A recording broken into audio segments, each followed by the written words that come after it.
नमस्कार दोस्तों, जय श्री राधे कृष्णा। आज हम आपके लिए कार्तिक माह में कृष्ण पक्ष की रमा एकादशी की कथा लेकर आए हैं। कथा सुनने के बाद प्लीज आप हमारे चैनल को सब्सक्राइब जरूर करें, बेल आइकन को प्रेस करें ताकि हमारी वीडियो की नोटिफिकेशन सबसे पहले आप तक पहुंचे। वीडियो को लाइक और शेयर जरूर करें। धर्मराज युधिष्ठिर कहने लगे कि हे भगवान, कार्तिक कृष्ण एकादशी का क्या नाम है, इसकी विधि क्या है, इसके करने से क्या फल मिलता है, सो आप विस्तार पूर्वक बताइए। भगवान श्री कृष्ण बोले कि कार्तिक कृष्ण पक्ष की एकादशी का नाम रमा है। यह बड़े बड़े पापों का नाश करने वाली है। इसका महात्म्य मैं तुमसे कहता हूँ, ध्यान पूर्वक सुनो। हे राजन, प्राचीन काल में मुचुकुंद नाम का एक राजा था। उसकी इंद्र के साथ मित्रता थी और साथ ही यम, कुबेर, वरुण और विभीषण भी उसके मित्र थे। यह राजा का बड़ा धर्मात्मा, विष्णु भक्त और न्याय के साथ राज्य करता था। उस राजा की एक कन्या थी जिसका नाम चंद्रभागा था। उस कन्या का विवाह चंद्रसेन के पुत्र शोभन के साथ हुआ था। एक समय वह शोभन ससुराल आया। उन्हीं दिनों जल्दी ही पुण्यदायिनी एकादशी, रमा एकादशी भी आने वाली थी। जब व्रत का दिन समीप आ गया तो चंद्रभागा के मन में अत्यंत सोच उत्पन्न हुई। मेरे पति अत्यंत दुर्बल हैं और मेरे पिता की आज्ञा अति कठोर है। दसवीं को राजा ने ढोल बजवाकर सारे राज्य में यह घोषणा करवा दी कि एकादशी को भोजन नहीं करना चाहिए। ढोल की घोषणा सुनते ही शोभन को अत्यंत चिंता हुई और अपनी पत्नी से कहा कि हे प्रिय, अब क्या करना चाहिए? मैं किसी प्रकार भी भूख सहन नहीं कर सकूंगा। ऐसा उपाय बतलाओ कि जिससे मेरे प्राण बच सके, अन्यथा मेरे प्राण अवश्य चले जाएंगे। चंद्रभागा कहने लगी कि हे स्वामी, मेरे पिता के राज में एकादशी के दिन कोई भी भोजन नहीं करता।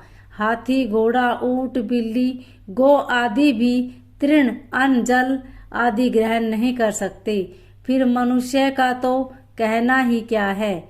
यदि आप भोजन करना चाहते हैं तो किसी दूसरे स्थान पर चले जाइए, क्योंकि यदि आप यहीं रहना चाहते हैं तो आपको अवश्य व्रत करना पड़ेगा।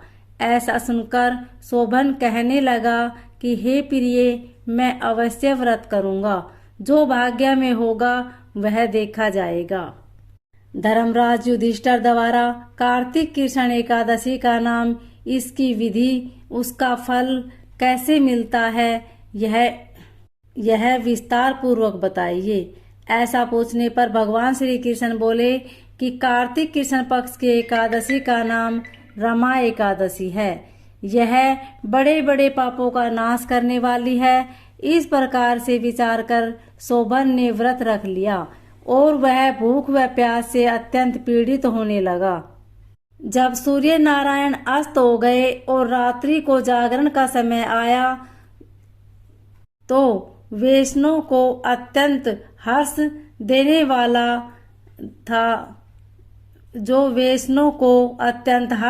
वाला था, परंतु शोभन के लिए अत्यंत दुखदायी हुआ। प्रातः काल होते ही शोभन के प्राण निकल गए। तब राजा ने सुगंधित काष्ठ से उसका दाह संस्कार करवाया, परंतु चंद्रभागा ने अपने पिता की आज्ञा से अपने शरीर को दुग्ध नहीं किया और शोभन की अंत्येष्टि क्रिया के बाद अपने पिता के घर में ही रहने लगी। रमा एकादशी के प्रभाव से शोभन को मंदराचल पर्वत पर धन धान्य से युक्त तथा शत्रुओं से रहित एक सुंदर देवपुर प्राप्त हुआ। वह अत्यंत सुंदर रत्न और वैदुर्य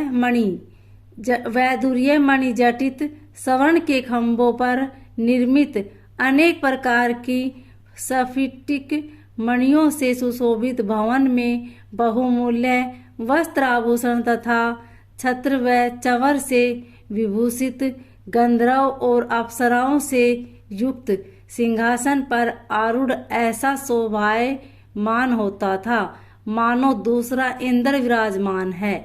एक समय मुचुकुंद नगर में रहने वाले एक सोम शर्मा नाम ब्राह्मण तीर्थ यात्रा करता हुआ घूमता घूमता उधर जा निकला और उसने शोभन को पहचान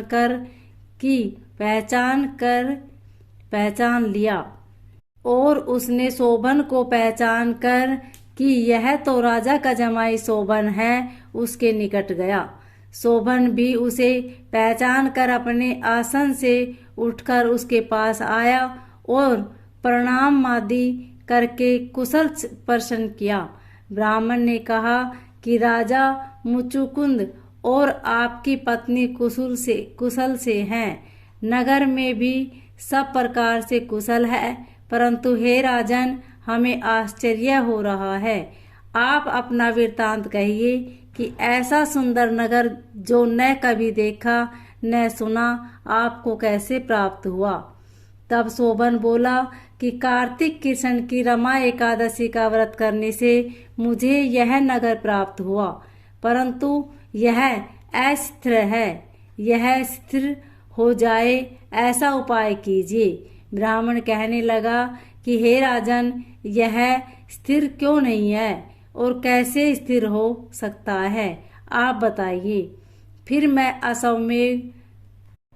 मैं अवश्य में वह उपाय करूंगा जो इस बात को आप मिथ्या न समझिए। शोभन ने कहा कि मैंने इस व्रत को श्रद्धा रहित होकर किया है, अतः यह सब कुछ अस्थिर है। यदि आप मुचुकुंद की कन्या चंद्रभागा को यह सब वृत्तांत कहे तो यह स्थिर हो सकता है। ऐसा सुनकर उस श्रेष्ठ ब्राह्मण ने अपने नगर लौटकर चंद्रभागा से सब वृत्तांत कह सुनाया। ब्राह्मण के वचन सुनकर चंद्रभागा बड़ी प्रसन्नता से ब्राह्मण से कहने लगी कि हे ब्राह्मण, ये सब बातें आपने प्रत्यक्ष देखी है या स्वप्न की बातें कर रहे हैं। ब्राह्मण कहने लगा कि हे पुत्री, मैंने महावन में तुम्हारे पति को प्रत्यक्ष देखा है, साथ ही किसी से विजय न हो ऐसा देवताओं के नगर के समान उनका नगर भी देखा है। उन्होंने यह भी कहा कि यह स्थिर नहीं है। जिस प्रकार वह स्थिर रह सके सो उसका उपाय करना चाहिए। चंद्रभागा कहने लगी, हे विप्र, तुम मुझे वहां ले चलो। मुझे पतिदेव के दर्शन की तीव्र लालसा है। मैं अपने किए हुए पुण्य से उस नगर को स्थिर बना दूंगी। आप ऐसा कार्य कीजिए जिससे उनका हमारा संयोग हो, क्योंकि वियोगी को मिला देना महान पुण्य है। सोम शर्मा यह बात सुनकर चंद्रभागा को लेकर मंदराचल पर्वत के समीप वामदेव ऋषि के आश्रम पर गया। वामदेव जी ने सारी बात सुनकर वेद मंत्रों के उच्चारण से चंद्रभागा का अभिषेक कर दिया। तब ऋषि के मंत्र के प्रभाव और एकादशी के व्रत से चंद्रभागा का शरीर दिव्य हो गया और वह दिव्य गति को प्राप्त हुई। इसके बाद बड़ी प्रसन्नता के साथ अपने पति के निकट गई। अपनी प्रिय पत्नी को आते देखकर शोभन अति प्रसन्न हुआ और उसे बुलाकर अपनी बाई तरफ बिठा लिया। चंद्रभागा कहने लगी कि हे प्राणनाथ, आप मेरे पुण्य को ग्रहण कीजिए। अपने पिता के घर जब मैं 8 वर्ष की थी तब से विधि पूर्वक एकादशी के व्रत को श्रद्धा पूर्वक करती आ रही हूँ। इस पुण्य के प्रताप से आपका यह नगर स्थिर हो जाए तथा समस्त कर्मों से युक्त होकर प्रलय के अंत तक रहेगा। इस प्रकार चंद्रभागा ने दिव्य आभूषणों और वस्त्रों से सुसज्जित होकर अपने पति के साथ आनंद पूर्वक रहने लगी। हे राजन, यह मैंने रमा एकादशी का महात्म्य कहा है। जो मनुष्य इस व्रत को करते हैं उनके ब्रह्म हत्या आदि समस्त पाप नष्ट हो जाते हैं। कृष्ण पक्ष और शुक्ल पक्ष दोनों ही एकादशियां समान हैं, इनमें कोई भेदभाव नहीं है, दोनों समान फल देती है। जो मनुष्य इस महात्म्य को पढ़ते अथवा सुनते हैं वे समस्त पापों से छूटकर ओम नमो भगवते वासुदेवाय।